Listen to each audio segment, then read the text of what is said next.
Okay, so we ended up with seesaw, and this time we know that the seesaw has one lone pair and there are four surrounding atoms. And I've discussed to you why this is shaped like a seesaw. And of course, when you have a seesaw, you have more or less 90 degrees angle from this surrounding atom to the next, and also this and that. Now, let's remove one bonding pair and convert that to another lone pair. So you still have five electron region geometry, which is trigonal bipyramidal, but this time you have only three surrounding atoms and two lone pairs. This time it's clear that the shape is completely different and the arrangement of the electrons happen to be called T-shape. So why is it called T-shape? If you look at this is your uppercase T. So the angle it makes is still 90 degrees, and your lone pairs are on top, very far from each other. Okay, that's your T shape. What if you remove one bonding pair and make it into a lone pair? Now this time, your molecular geometry becomes a linear. So your your surrounding atoms will arrange as far as as possible, which makes 180 degrees bond angle. So this is your linear. You can have it that way. Whatever you do, they'll still arrange linearly. Okay, so this is your linear for 5 electron region geometry.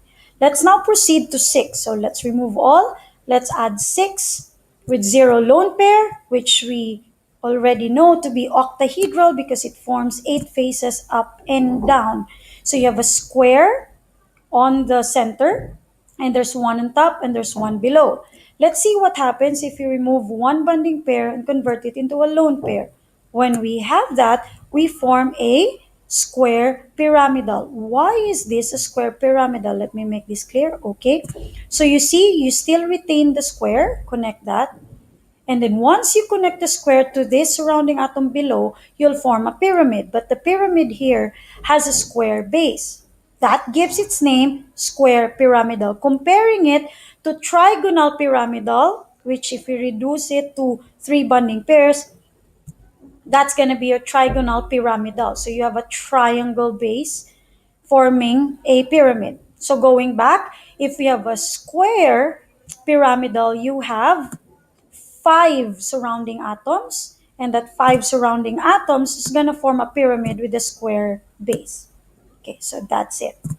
Next, we remove another bonding pair and convert it into a lone pair. This time you would see that your shape becomes a square planar. You see that you're left with four surrounding atoms, and the four surrounding atoms are going to make like a square on a plane. They're all in the same region, they're all in the same plane. That gives its name square planar. So basically, that's it. That's how to determine the shapes. All you need to do is to be able to draw the Lewis electron dot structure of your molecule so that you can identify how many surrounding atoms and how many lone pairs you have in the central atom. And from there, you can figure out what is or what are your electron geometry and molecular geometry. And at the same time, you may also know the bond angle it will make, and then we'll go to polarity after on the next part of this video. So you may try out if you go to real molecules at the bottom of the page, you can already examine different molecules. So this can be your exercises. You have to be able to click on the compound, and so you would know its real structure, its real shape, and it will show you also the electron geometry and the molecular geometry. So you can also switch to model if you like, or the real model. Then if you go to, like for example, ammonia NH3, you would see from the calculations that you have three surrounding atoms because you have three hydrogen and one lone pair. And then from there, you would know that the shape is trigonal pyramidal with a tetrahedral electron geometry.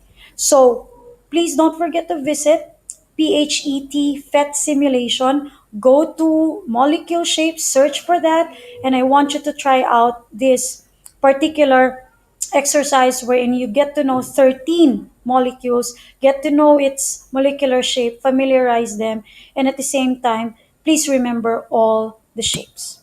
So that's it for now. See you in my chemistry class and have a great day. Thank you.